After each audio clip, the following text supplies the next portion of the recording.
Hi, I'm Utsav, a behavior researcher by training and a slow traveler by passion. Postcards from Nowhere is a travel podcast where I condense a decade of travel experiences and explore not just the where, but also the why and how to travel. My stories emerge from slow traveling the less explored parts of the world: Bosnia and Herzegovina, Armenia, Uzbekistan, and even China. At the end of each story, I give practical tips and new ideas about how to travel better.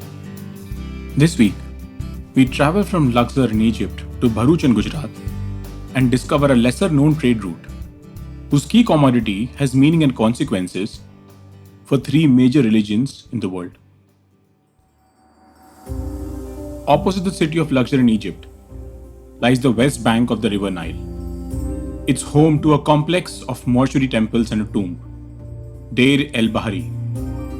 Mortuary temples were erected in the vicinity of royal tombs in ancient Egypt. They were designed to commemorate the reign of the pharaoh under whom they were constructed. One of the key temples at this complex is that of Hatshepsut, an ancient Egyptian pharaoh of the 18th dynasty of Egypt. And one of the reliefs in her temple is a report of a 5-ship voyage, which might have seemed ordinary at the time. It was made to the land of Punt. The exact location of Punt is debated by historians. Various sites have been offered: southeast of Egypt, Somaliland, Somalia, northeast Ethiopia, and northeast Sudan. But irrespective of where the land of Punt may have been, it was a known trading post. It produced and exported gold, aromatic resins, blackwood, ebony, ivory, and wild animals. But the 5-ship voyage by Hatshepsut undertaken in 1470 BC was unique, possibly the first plant collecting mission masterminded by a woman. The expedition was a success. Her collectors returned with 31 live trees of a particular aromatic plant.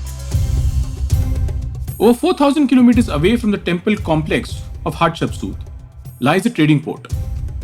In ancient Greek and Roman texts, it's mostly called Barigaza, which attracted scores of foreigners. Not only Greeks and Romans, but Egyptians, Africans, Arabs, Malay, and Chinese merchants came here. So much so that hordes of coins dating from the ruler Apollodotus I found in nearby areas depict the possibility of the Greeks having ruled the area. During the decade of 70 to 80 AD, coins of Greek writing were used at this port. This trading port was once considered one of the greatest in the world. Today, it lies forgotten. And I reckon if you do not come from this particular part of the world, you may have not even heard of it. It was well known to the various Persian empires, the Roman Republic and Empire, and in other Western centers of civilization through the end of the European Middle Ages. This trading port is known as Bharuch in Gujarat. Does it ring a bell? If not, it's about an hour away from its now more famous cousin, Surat. Located on the banks of the Narmada River, it was called Barigaza by the Greeks, which meant deep treasure. So what connects the temple complex of Hatshepsut in Egypt to the ancient port of Bharuch? What if I told you that the connection probably sits in many of our homes, even used daily, and it is related to the 31 live trees of the aromatic plant which came from the land of Punt? This is the story of a tree and a trade route, but not the silk route, not the spice route, but the incense route. Yes, the incense route, an ancient network of major land and sea trading routes. They stretch from the Mediterranean ports across the Levant and Egypt through northeastern Africa and Arabia to India and beyond. The incense land trade from Saudi Arabia to the Mediterranean flourished roughly between 3rd century BC and the 2nd century AD. Bharuch was an important port on this route, and one of the key things that flowed through this port was the same species as the 31 live plants: frankincense, or simply incense. There are few things more important to the Roman Catholic Church than frankincense. The Gospel of Matthew makes it clear that homage was paid to Jesus, the newborn King of the Jews, through gifts of gold, frankincense, and myrrh. It's used to purify the coffin at funerals and to bless statues and images. Incense is noted in the Talmud, and the Bible mentions incense 170 times. God even gives Moses a recipe to make the incense. Take these aromatic substances: storax, onycha, galbanum, and pure frankincense in equal parts. and blend them into incense. This fragrant power, expertly prepared, is to be salted and so kept pure and sacred. Now, the Buddhists, apart from using incense for religious reasons, have a rather unusual use for it. To keep time. Incense clocks are primarily used in Buddhism as a timer of meditation and prayer. Different types of incense burn at different rates. Therefore, different incense is used for different practices. The duration of burning ranges from minutes to months. When mechanical clocks became available, they were used by the very wealthy since they were expensive. Timing by incense was cheap, accessible, and perfectly functional. Coal miners used the glow of incense to track the time they spent underground, while tea roasters used them to approximate the time it took to toast batches of tea.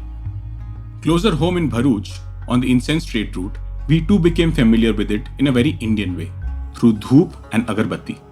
The basic ingredients of an agarbatti are bamboo sticks, paste generally made of charcoal dust, sawdust, and jaws, jigget or gum. Frankincense may be used as a binding agent and lends aromatic properties to the agarbatti. Lighting the agarbatti remains an important part of the daily puja ritual, especially during the beginning of a new venture or to commemorate some special occasion. The aspect of the ritual is known as dhupa and involves offering the incense before the picture of a deity as a token of respect. An incense stick is lit to introduce pleasant fragrances and to cleanse the air of negative energy. The ashes of burning agarbatti collected symbolize the sacrifice of oneself to others. But the real sacrifice happening is that of the Boswellia sacra tree, or the tree that produces frankincense. If you have been following the podcast, I'm going to sound like a broken record to you, because the tree is critically endangered thanks to overexploitation by mankind. For millennia, it was sustainably harvested by cutting into the trunk of the tree and scraping out the oozing sap, which would then harden into frankincense. This could be repeated 9 or 10 times over the life of the tree without ill effect.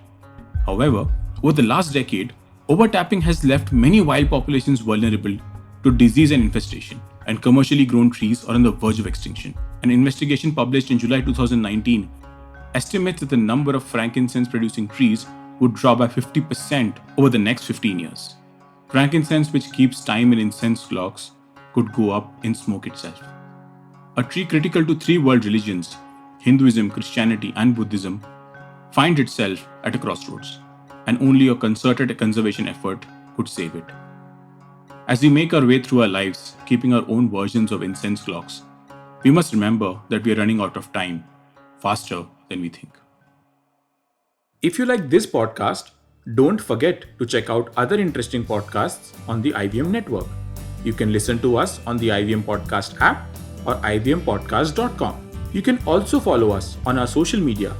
We are at IVM Podcasts on Twitter and Instagram. If you want to reach out to me, I am Utsav Memory on Twitter and YVTravel42 on Instagram.